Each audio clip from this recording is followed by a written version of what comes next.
बाजार आज और कल में आप सभी का स्वागत है। मैं हूं स्वाति रायना। इस शो में हम आपको बताएंगे बाजार में आज का पूरा एक्शन, साथ ही कल के लिए क्या रहे आपकी स्ट्रैटेजी। साथ ही हमारे साथ शो में शामिल होंगे जी बिजनेस के मैनेजिंग एडिटर अनिल सिंघवी। इनसे जानेंगे बाजार पर क्या रहे कल आपकी विशेष रणनीति। और हमारे साथ मार्केट एक्सपर्ट सुदीप बंदोपाध्याय आज शामिल होंगे शो में। सुदीप सर का स्वागत करते हैं। पूरी रिसर्च टीम है हमारे साथ। कुशल से जानेंगे आज बाजार का कैसा रहा हाल और BEL के कैसे रहेंगे नतीजे। वरुण हमें बताएंगे बुल रन पर क्या कहती है मॉर्गन स्टैनली की रिपोर्ट। देवांशी से जानेंगे बंधन बैंक में क्यों आई तेजी। मानसी हमें बताएंगी क्यों है रिलायंस इंफ्रा फोकस में और कैसे रहेंगे NMDC के नतीजे। बातचीत शुरू करें उससे पहले बाजार के आज के कारोबार पर डाल लेते हैं एक नजर। तो शुरुआती गिरावट के बाद बाजार ने आज शानदार रिकवरी दिखाई और आखिरकार दिन की ऊंचाई के पास बंद हुए। निफ्टी नीचे से करीब 250 अंक सुधरकर 15,750 के पास बंद होने में कामयाब रहा। तो सेंसेक्स में दिन के लो से 835 अंकों का जोरदार बाउंस बैक आया और इंडेक्स 52,575 के पास बंद हुआ। बैंक निफ्टी करीब 950 अंकों की रिकवरी के साथ 34,900 के करीब जाकर बंद हुआ। FIIs और DIIs का डेटा आज क्या कहता है उस पर एक नजर डाल लेते हैं। FIIs यानी विदेशी संस्थागत निवेशकों ने आज कैश मार्केट में 1245 करोड़ रुपए की बिकवाली की है। वहीं DIIs यानी घरेलू संस्थागत निवेशकों ने आज 138 करोड़ रुपए की खरीदारी की है।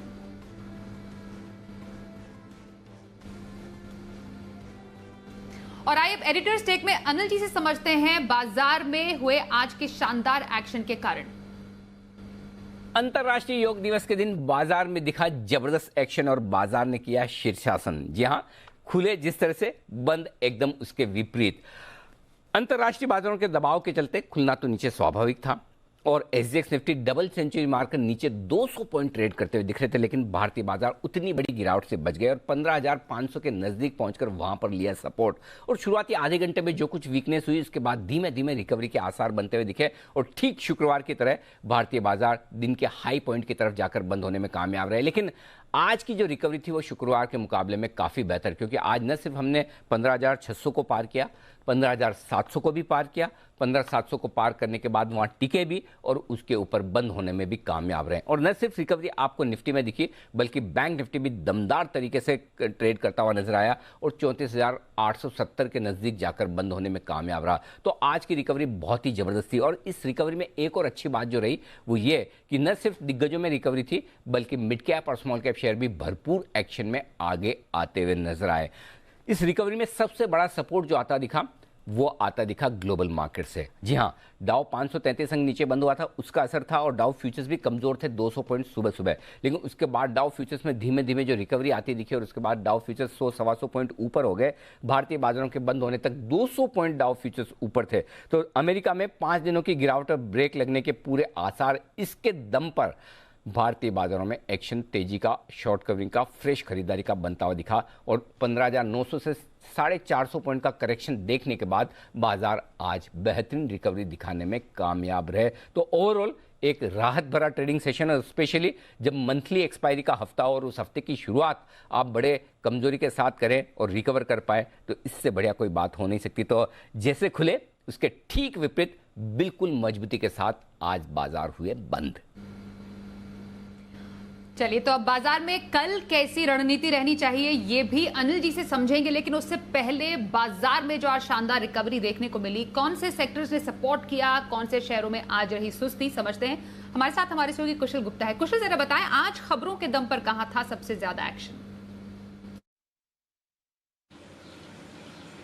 जी, तो कारोबारी हफ्ते के पहले दिन बाजारों में आज शानदार रिकवरी हमें देखने को मिली। जिस तरह से सुबह संकेत लग रहे थे उसके विपरीत जो है बाजार आज स्ट्रेंथ शो करता हुआ नजर आया। खासकर निफ्टी में चढ़ने वाले शेयरों की बात करेंगे तो उसमें अदानी पोर्ट स्टॉप गिनर निकला, साथ ही NTPC, टाइटन जैसे शेयरों में भी अच्छी तेजी बनकर क्लोजिंग होती हुई दिखी। गिरने वाले शेयरों में आपको देखने को मिलेगा UPL 4.4% का कट यहाँ पर आता हुआ दिखा, साथ ही IT काउंटर से विप्रो और ऑटो इंडेक्स जो था वो आज के सत्र में कमजोर बनता हुआ दिखा, जिसमें टाटा मोटर्स और साथ ही मारुति सुजुकी पर दबाव बनता हुआ दिखा।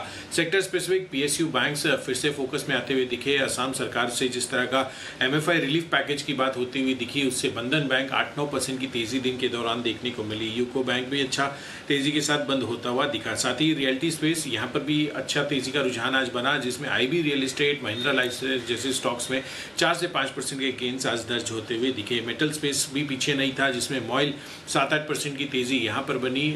जिस तरह की ओवरऑल मूवमेंट हमें यहाँ पर देखने को मिली आखिरी आधे पौने घंटे में, और एपीएल अपोलो ट्यूब्स यहाँ पर भी अच्छा रुझान तेजी का बनता हुआ नजर आया। ऑटो स्पेस दबाव में था तो टाटा मोटर्स, मारुति सुजुकी समेत अपोलो टायर्स और एमएनएम पर दबाव देखने को मिला। और अंत में इसी के हिट कॉल्स की बात करें तो यूनियन बैंक पर राकेश कुणाल चार्ट कॉर्नर आपको बताया गया था। साथ ही एचडीएफसी लाइफ वागले जी का कॉल था। जेएनके बैंक 20% का ऊपरी सर्किट यहाँ पर हमें देखने को मिला, जो सुमित जी ने आपको कॉल दिया था। तो ओवरऑल बाजार जो है किस तरह का मोमेंटम कल दिखाता है ये देखना इंटरेस्टिंग होगा। वैसे भी मंथली एक्सपायरी का ये आखिरी हफ्ता है, तो कहीं ना कहीं इसका जो मूवमेंट है, जो वॉलेटिलिटी है बाजार में, वो हो सकता है हमें आगे 2-3 दिनों में भी देखने को मिले।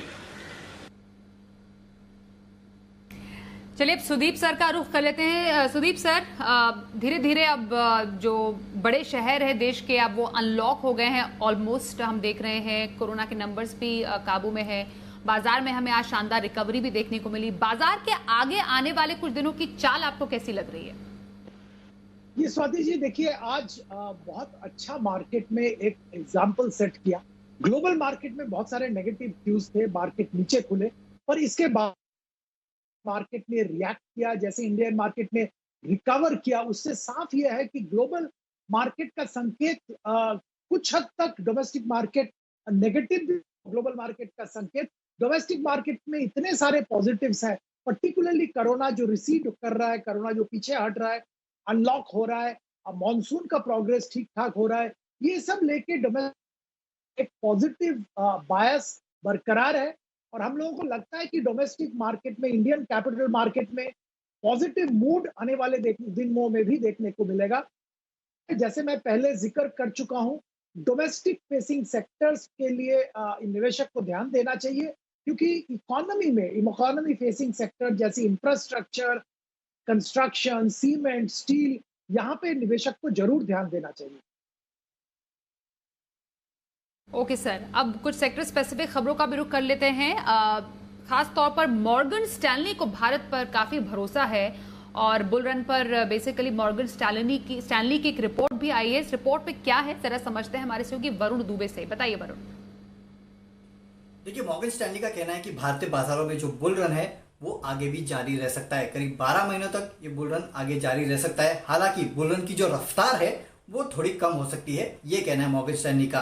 दरअसल इन्होंने पिछले बुल रन का कुछ डेटा निकाला और इनका कहना है कि पिछले 30 सालों में करीब 6 बुल रन जो है वो भारतीय बाजारों में आ चुके हैं, और इन 6 में से 4 बुल रन का अगर आप औसत डेटा निकालें तो आपको पता चलेगा कि ये बुल रन जो है वो करीब 72 वीक्स तक चलते हैं। हालांकि इस बार का जो बुल रन है वो अब तक करीब 64 वीक्स तक चला है, यानी कि करीब 8 हफ्तों के आसपास का बुल रन जो है वो अभी भी बाकी है।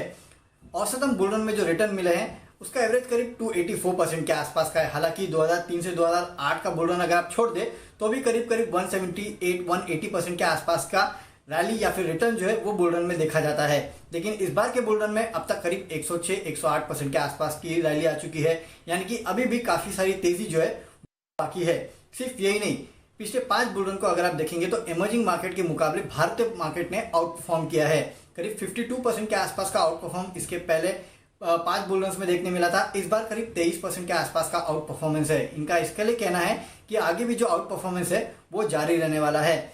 सिर्फ यही नहीं, इनका दरअसल ये भी कहना है कि आगे जो एफपीआई फ्लोज है वो भी भारतीय बाजारों में आते रहेंगे। और प्राइस टू बुक वैल्यू के लिहाज से अगर आप देखेंगे तो पिछले 5 बुल रन जब खत्म हुए थे तो उनकी average price to book value 5.2 के आसपास थी। इस बार अभी प्राइस टू बुक वैल्यू 3.6 के आसपास है, यानी कि प्राइस टू बुक वैल्यू के हिसाब से भी काफी गैप जो है वो अभी भी बचा है, जिसके चलते इनको लगता है कि आगे भी तेजी आ सकती है।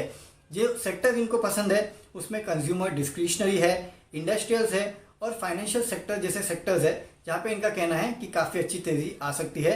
लेकिन ये जो बुल रन है वो आगे भी जारी रहेगा, हो सकता है अगले 12 महीने तक जारी रहे, लेकिन जो स्पीड है बुल रन की वो थोड़ी धीमी पड़ सकती है, ये मॉर्गन स्टैनली का कहना है। चलिए, रिपोर्ट तो हमने समझी मॉर्गन स्टैनली की बुल रन पर। अब आगे बढ़ते हैं। बंधन बैंक बेसिकली काफी तेजी दिखा रहा है और असम सरकार की तरफ से कुछ एक पॉजिटिव न्यूज आई है लोन में राहत देने की। तो पूरी खबर जरा समझते हैं। देवांशी आशर हमारे साथ है। देवांशी, जरा बताएं बंधन बैंक में तेजी की और वजहें क्या है?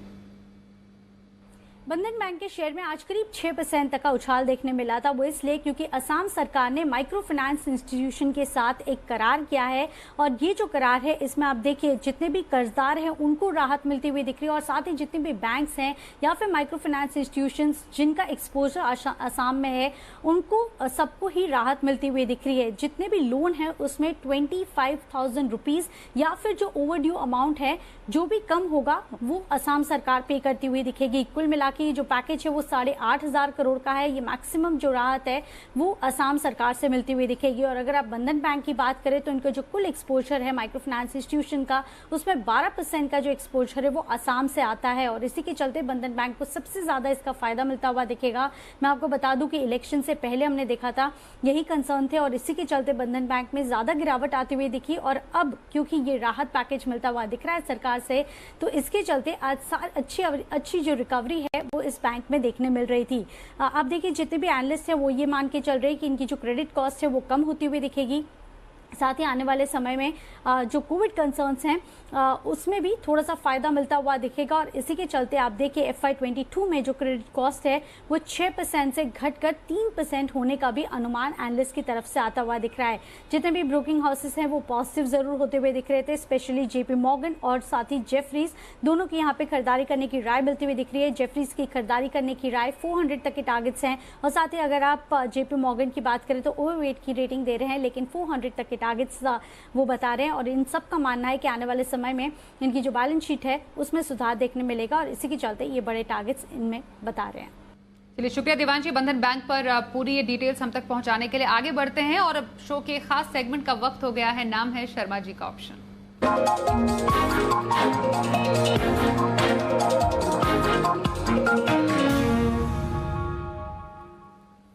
HDFC सिक्योरिटीज से VK शर्मा जी हमारे साथ। सर, बहुत स्वागत है एक बार फिर से आपका शो में। कल के लिए ऑप्शन स्ट्रैटेजी कहां पर सजेस्ट करेंगे? जी स्वाति जी, आपका और आपके सभी दर्शकों का इस सेगमेंट के उनको मेरा नमस्कार। और दो ऑप्शंस लेकर आया हूँ, बजाज फिनसर्व और डॉक्टर रेड्डी। दोनों ही निफ्टी के कॉन्स्टिट्यूएंट्स हैं, छोटे स्टॉक नहीं है। तो जून के अंदर जून सीरीज के ही दोनों ऑप्शंस हैं। तो बजाज फिनसर्व में आप 12,200 की कॉल ले सकते हैं 169 रुपए पे, 100 रुपए का स्टॉप लॉस रखिए, टारगेट आपका रहेगा 275। और डॉक्टर रेड्डी में हम जून की ही कॉल लेंगे, 5,300 की कॉल, 41.75 पैसे पे जो लास्ट क्लोजिंग है, स्टॉप लॉस रखेंगे 27 रुपए का, टारगेट आपका रहेगा 70 रुपए। ये ध्यान रखिए कि कल जो मार्केट मतलब आज जो मार्केट नीचे से घूम के वापस आया है तो इसने पहले का जो सपोर्ट था नीचे का 450 का 12,450 का वहीं से घूमा है तो एक ये डबल बॉटम बन गया। 12,432 का जो पहले टॉप था मार्केट का उसको भी इसने छुआ नहीं है। तो ये एसेंशियली बहुत ही अच्छा मार्केट है और मार्केट यहाँ से ऊपर जाने की और इंगित कर रहा है, ऐसा मुझे लगता है। तो अपने स्टॉप लॉस को संभाल के रखिए और धीरे धीरे ऊपर बढ़ाते रहिए। धन्यवाद, जय हिंद। शुक्रिया शर्मा जी ऑप्शन की स्ट्रैटेजी बताने के लिए। आइए अब अनिल जी से समझते हैं कि कल के बाजार पर क्या रखनी चाहिए आपको स्ट्रैटेजी और बाजार को अहम संकेत कहां से मिलेंगे? जहां तक कल के बाजारों का सवाल है, देखते हैं अमेरिकी बाजारों में किस तरह का सेशन रहता है। उतार चढ़ाव तो वहां पर भी भरपूर है और जब हमारे बाजार बंद हुए तो 200 पॉइंट ऊपर डाउ फ्यूचर्स ट्रेड करते हुए दिख रहे, तो वहां का एक्शन तो हम समझेंगे और वहां से संकेत लेंगे जरूर। लेकिन फिलहाल अगर भारतीय बाजारों के संकेतों की बात करें तो 15,500 15,575 मजबूत सपोर्ट के तौर पर बाजार में अब सामने आते हुए दिख रहा है। और कल के सेशन के लिए ऊपरी स्तरों पर 15,875 से 15,900 की रेंज होगी, जहां तक जाने की कोशिश निफ्टी कर सकता है एक बार 15,800 के ऊपर टिकने के बाद।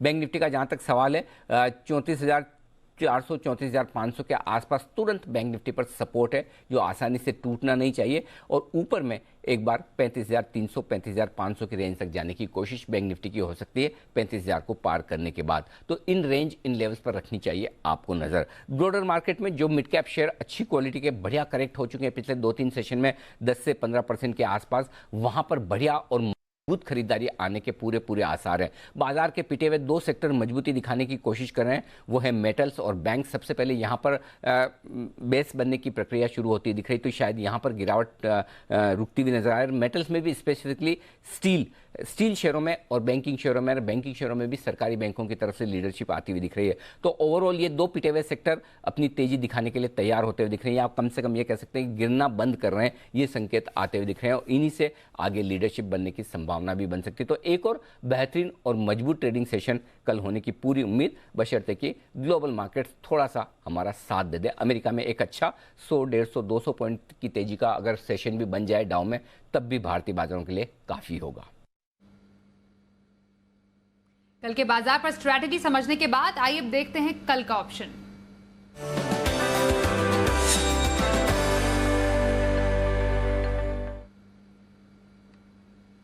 किरणयादव.com के सीईओ आशीष केलकर हैं हमारे साथ। आशीष जी, बहुत स्वागत है आपका शो में। कल के लिए ऑप्शन स्ट्रैटेजी कहां पर बताएंगे? Very good evening. देखिए, आज एक चार्ट पर फ्लैग फॉर्मेशन का ब्रेकआउट मिलता हुआ दिखाई दे रहा है, और वो स्टॉक था PEL, पिरामल एंटरप्राइजेस। PEL का 2350 का कॉल खरीदारी करने की मेरी सलाह होगी, जो आज करीबन 39 के आसपास क्लोज हुआ है। इसी लेवल पे अगर बाइक खरीदारी करने को मिलता है तो बहुत ही बेहतरीन स्ट्रैटेजी साबित होगी। इसके लिए स्टॉप लॉस हमें 30 रुपए का रखना है। पहला लक्ष्य रहेगा 53 रुपीज का, दूसरा लक्ष्य रहेगा 58 रुपीज का। तो PEL का 2350 का कॉल ऑप्शन खरीदारी करने की सलाह होगी। तो पिरामल एंटरप्राइजेज में खरीदारी की सलाह आशीष केलकर की। बहुत शुक्रिया आशीष जी, शो में शामिल हुए। और सुदीप सर आपके पास आएंगे और जानेंगे आपकी आज की रिकमेंडेशन लॉन्ग टर्म पिक में। जी स्वाति जी, 2 शेयर का मैं जिक्र करना चाहूंगा। पहला शेयर दिग्गज अपने क्षेत्र में है, महिंद्रा एंड महिंद्रा। देखिए, इनका ट्रैक्टर बिजनेस बहुत आने वाले दिनों में प्रोग्रेस करने की संभावना रखता है। एग्री इकोनॉमी, जिसका जिक्र मैं पहले भी कर चुका हूँ, लगातार 3 साल मॉनसून ठीक ठाक हो रहा है। एग्री कमोडिटी प्राइसेस एक रिकॉर्ड लेवल पे पहुंचा हुआ है, 10 साल का हाई लेवल पे है। सरकार ने जो प्रोक्योरमेंट पॉलिसी बनाई है वो भी तगड़ा है। तो ये सारे जो मेजर्स प्लस सरकार की तरफ से जो डायरेक्ट बेनिफिट ट्रांसफर हो रहा है विलेजेस में, उसका भी बहुत बड़ा फायदा एग्री इकोनॉमी को मिल रहा है। तो आने वाले दिनों में हम लोगों का उम्मीद ये है कि जब कम होगा, ट्रैक्टर सेल्स, ट्रैक्टर वॉल्यूम्स अच्छे बढ़ेंगे और महिंद्रा का बहुत बड़ा फायदा होगा। दूसरी बात है कमर्शियल व्हीकल और यूटिलिटी व्हीकल्स में, जैसे हम जानते हैं महिंद्रा का अच्छा पकड़ है, और यहाँ पे भी आने वाले दिनों में अच्छा खासा इंप्रूवमेंट की संभावना रहेगी। महिंद्रा लोकेशन पॉलिसी चेंज किया है, और जो नॉन कोर बिजनेस है वहां से एग्जिट ले रहे हैं। सैंगयोंग मोटर्स कोरिया में वहां पे ये एग्जिट लेने की कंफर्मेशन दिया है, और वो प्रोसेस जारी है। ये सारा आने वाला रिटर्न कैपिटल के ऊपर रिटर्न जो है वो इम्प्रूव करेगा। और करंट लेवल पे वैल्यूएशन बहुत अच्छा लग रहा है। 1000 रुपया तक का टारगेट 9 से 12 महीने के लिए रख के निवेशक यहाँ पे खरीदारी कर सकते हैं। उनका बहुत ही तो सुदीप सर की 2 रिकमेंडेशंस। जी बताइए। दूसरा शेयर NTPC। NTPC में मैं ये कहना चाहूंगा कि दिग्गज पावर प्लेयर तो है ही, इनका रिन्यू आने वाले दिनों में आ रहा है, और return ratio, operational performance improve हो रहा है, और रिन्यूएबल पे फोकस आ रहा है। और करेंटली अगर आप देखेंगे वैल्यूएशन के लिहाज से 0.8 टाइम्स प्राइस टू बुक में काम हो रहा है। तो करंट लेवल पे खरीदारी जरूर बनता है। उम्मीद है कि 150 रुपए, 145 से 150 रुपया का टारगेट 9 से 12 महीने के लिए लेके खरीदारी करनी। सुदीप जी ने M&M और NTPC में आज लंबी अवधि की खरीदारी करने की सलाह दी है, 9 से 12 महीने की अवधि के लिए। बहुत शुक्रिया सुदीप जी, आप हमारे साथ आज शो में शामिल हुए। साथ ही हमारे तमाम सहयोगियों का भी बहुत धन्यवाद हम तक एक्सक्लूसिव खबर और रिसर्च पहुंचाने के लिए। शो में आज के लिए बस इतना ही।